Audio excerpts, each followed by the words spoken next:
Usap-usapan ngayon sa social media ang pagpapadagdag di umano ni Sashna Labaran sa kanyang balakang. Nito lamang Nobyembre ay nagpost si Sashna Labaran sa kanyang social media account ng 4 na litrato na kaitim na bikini at kinapsyonan niya ito ng POV ni Boyfie. Joke. At may emoji ito na nakatakip ang bibig.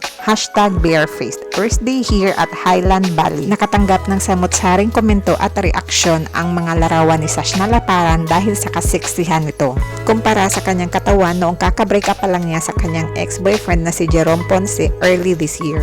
Ngunit sa pangatlong larawan kung saan siya ay nakatayo at nakatakip ang kanyang buhok sa kanyang dibdib, nakasuot ng black bikini bottom kung saan makikita ang hugis ng kanyang balakang. Dito na napansin ng kanyang mga followers na nag-iba na di umano ang hugis nito.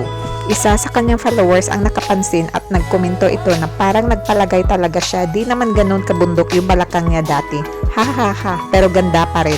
Saad naman ng isa, nagpa-enhance po yan. Halatang halata naman po kung matagal ka na nakasubscribe sa kanya, hindi ganyan katawan niya dati kahit dati pang tumaba siya.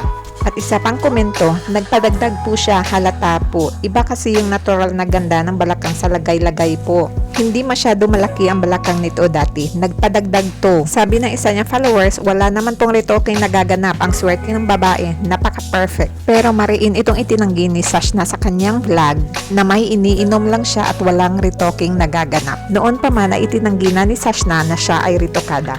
Noong September 22 na ngayong taon ay nagpost ito sa kanyang Facebook account ng mga larawan kung saan siya ay 14 pa lamang. At kinapsyonan niya ito, "Don't get me wrong, hindi ako against sa pagpapa-enhance. Lalo na at usong-uso ngayon. May mga tao lang talagang naibabato yung salitang retokada sa akin kahit hindi naman talaga.